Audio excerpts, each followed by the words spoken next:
so that God could end up being pleased. And the more work I tried to do, the more I failed in doing it. The more I tried to stop lying, a lot more lying I did. The more I tried to stop sinning, good. Jesus, I was the chief of all sinners. The more I tried, because what happens? You give power to what you focus on. So if you're focusing on sin, what you gonna do? Sin more. So you try not to sin. I'm not gonna do it. I'm not gonna do it. Even little kids get this early on. Mama was cooking some cookies. Says, do not. I'm gonna put the cookies on the stove. Don't touch these cookies. Let them cool off, and I'll be back. By the time they come back, half the pan is gone. Our hands got chocolate chip all over here, all down our mouth. And Mom says, you eat it? I ain't eat it. So because we give strength to what we focus on. So too many believers are sin conscious.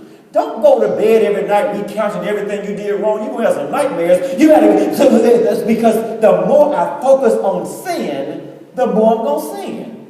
But the more I focus on righteousness, come on somebody, the more righteous seeds will be there. The more righteous behavior will be there. So stop focusing. I'm not saying we have not sinned. I'm saying that when sin occurs, God, I thank you that I'm the righteousness of God. I thank you right now that was not who I am. I thank you right now it doesn't change my nature. I now have a seed nature, a spiritual nature, and not a sinful nature as well. So this idea that God takes responsibility, I'm saying that's probably one of the most important things I have learned over the last year, that God is the one who takes responsibility for the transformation. Isn't that true? Everybody here is trying to do something now. Isn't that right? We have all, how many of us that for real? We've had a bad habit, and in willpower, I'm just not going to do it. You knew at that point, when you started that diet, that there were some Twinkies in the corner, in the back, you couldn't see.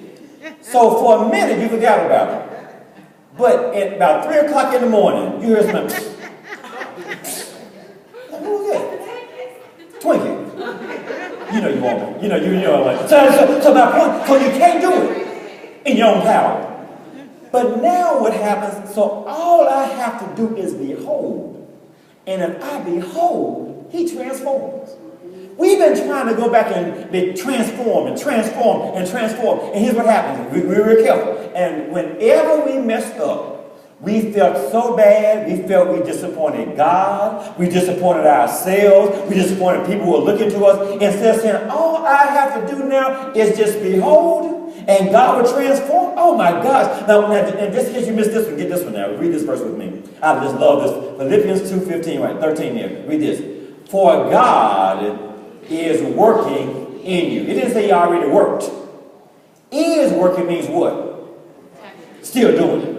Working today like he did yesterday. Gonna keep on working tomorrow. Keep on going. Giving you the desire and the power to do what pleases him. So what is that? I don't have the power on my own.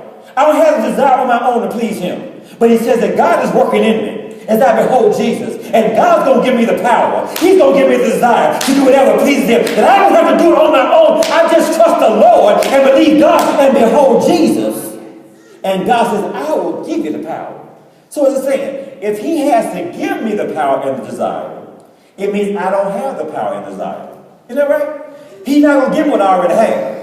So in order for me now to please him, I now have to trust that God is going to give me the desire and the power to do whatever pleases him. You know God deserves these one hand clap of praise for that right now in the name of Jesus. So he said, I'm going to give whatever it is, I'm going to give you the desire and the power to do what pleases you again. So what we have is this whole idea of transformation that we have. So so the image we have this whole year is over here.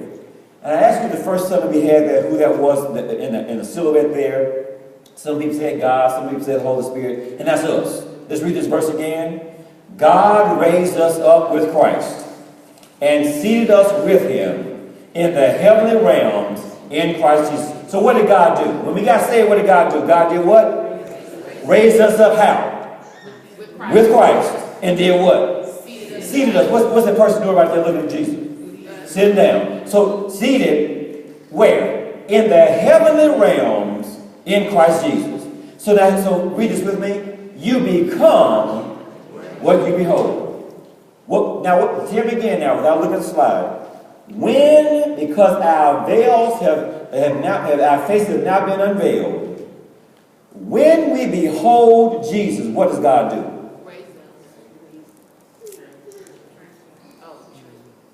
We've been raised, praise God. But we're transformed. Okay, let's start this again. When we behold Jesus, what does God do for us? So we do the beholding. He does the transforming. And when God does transformation, it's long-lasting and not just short-lived. In the back of that, you can have somebody who cusses all the time. They can stop cussing for an hour when they're asleep. But at some point, it's going to come back up. When God does the transforming, it's long-lasting and has a long-lasting impact as well. So this idea, so you become what you behold here. So beholding. It is more than a casual glance. What is beholding again? It's doing what? Focusing intently, and intentionally. This is our image we had before. I just love that. Little Parker Curry, just looking at this picture of Michelle Obama, saying she's been looking at a queen. You can't tell right now, nothing else got her attention but looking at Michelle Obama. And that's how we got to be as believers, that our attention is focused on Jesus. The devil is I'm telling you, the devil has WMDs, the weapons of mass distraction. He is trying to get us distracted. You trying to do what God's called you to do, there's a distraction over here. Some of y'all trying to come to church today. Somebody called this morning, almost made you run late because of mass distraction. They're always I'm not calling them the devil now, though. I mean, come on, with the devil. God called, the priest called you the devil because you try. No, I'm saying that there's always something always they're trying to get us distracted. Here you are doing what God called you to do.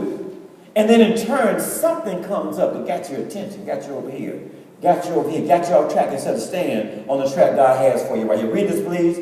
Jesus Christ transforms lives. Isn't that good? We ought to just give him a hand clap of praise that he's the one that transforms. What does God do? What does Jesus do? He heals. He what? Renews. He what? Rescues. He what? Restores. He what? Redeems. He what? Saves. Where? From the... Come on, give God one more hand clap of praise. From the inside out. He is doing the change there. So here's where I want to end on this one. Stop expecting people who have not been transformed to live like they've been transformed, act like they've been transformed, and believe like they've been transformed. That may be great people. Pookie may be going to heaven.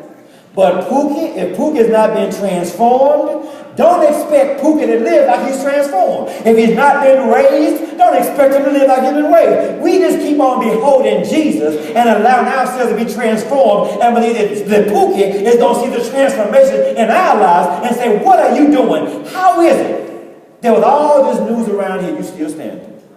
How is it? With all that's going on in Washington right now, you still smile. How is it right now? You're still studying the Word because there's a transformation. I'm telling you, the world is hungry and looking for sincerity and authenticity and somebody being genuine. And when we behold Jesus, they will see somebody who is not just acting like a Christian on Sunday morning at 10 o'clock, but living every day as well. Come on, give God a hand. That's what the word is. They're looking at somebody genuine. Gandhi even said, there's only one thing stopping me from being a Christian. Christians. So there it is. So they're looking for something. Looking for somebody to go in and set an example before them as well. It's time for transformation. So I want to go back and take a look at these points right here, the obstacles and then the opportunities. So what I want to do is, first of all, spend some time on this first of the obstacles. Many of us have been this person sitting down, just down, depressed, upset. This is really us a lot of times when we try to do something on our own and failed. We try to transform ourselves and failed. Then we did so much on the outside, didn't touch the inside and failed. And this is where God wants us to end up being right here, going above our problems and above our hurts and everything. So what happens right here? So I just want to spend some time here that we're going to skip through some slides. This is what normally happens in the life of people and just in general. How many have ever had a painful experience? Painful. All right. So what happens? So from the painful experience, people sometimes go to these interpretations or generalizations or conclusions. So this bad thing happened when I was parked at Walmart. So every Walmart parking lot is dangerous. See how to generalize it? It was just that one. What's the next one say? Then we go to what? Limiting beliefs. So all of a sudden now we start focusing more. So we saw somebody walk past our car that was 7 feet tall and start thinking everybody 7 foot tall is a thief. Limiting beliefs. Then we go to this little skewed thinking. It's just warped. Just warped thinking. Then we start making decisions out of fear.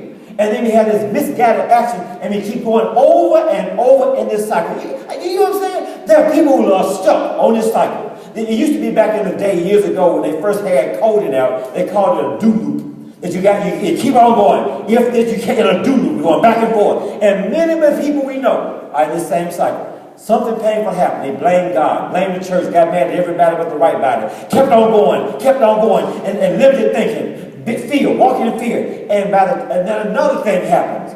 And they never go to live a life of victory because they caught this loop. So why is it sometimes we find out what are some obstacles that keep us then from being transformed? First of all, sometimes folk are just too comfortable. Just too comfortable. People are not going to change when they're comfortable. I said people are not going to change when they're comfortable. Why are they going to change and do something different when they got everything they want right now? Or they've gotten so used to being in the valley and in darkness, they just decided right now they're just going to set up shop down in the darkness and the valley. Read this with me. I love this. Nothing happens until the pain of remaining the same outweighs the pain of change. At some point when people realize, I can't keep going doing this all the time. I can't keep spending my money, get paid every Friday, go down to the liquor store Saturday morning, have nothing left. I can't keep doing this all the time. And until that pain of remaining the same, at some point the pain of change becomes less because you can't stay the same. Anybody ever been sick and tired of being sick and tired? Just, oh my gosh, just sick and tired of being sick and tired. You tried this and tried this. And at some point, some change had to occur. Here's the next one. People are not conformable. Now this is, I want to spend this moment here, conformable. So we hear this part right here. This is true from Paul said in Romans 12:2, don't be conformed to this world. Don't be conformed to this world. Don't be conformed to this world. So people have in their minds, conformation must be bad, right? Don't be conformed to this world. But then what we have, let me show here. So conform means same shape, same form. So look what happens. But there's conformity is necessary. Read this with me, please. For those God foreknew, he also predestined to be what? Conformed to what? The likeness of his son. Now here's our challenge. The point is, over here with being in the world, y'all over here, on the world, because it's the world, you got all this stuff coming from the world. I'm telling you, if you sit down and watch the news all day, or be on social media all day, you'll be like, oh my God, I'm just going to stay in my corner. Instead of all this stuff is influencing you, you know what I'm saying, from the outside. And as a result, all that stuff molds us. It makes us fearful. It makes us scared. It makes us mad. And all of a sudden, you see, my wife had on, and she went to the University of Maryland. The colors for the University of Maryland are red and white. She had on her hat a few weeks ago, went to the store, and everybody looked at her because they thought it was a MAGA hat. So now just the world just going back, all these outside influences here is coming out here. Now look what happens. Transform means that Christ is changing us from within. That there's something going on within that's going to be seen without. So don't let the idea of conformation cause us to think that now God wants us to be conformed to the image of his son. Here's our last one. First of all, not be too comfortable, not conformable. What's the last one here? Not. You ever met somebody that you just couldn't tell they were wrong? You just couldn't. They just knew they were right. We got somebody in the White House right now that says, I don't have to ask for forgiveness from God because I don't do anything wrong. Boy, you want. So that is not correctable. Not correctable. Now, if you can read it, you can read it. Let's read this again.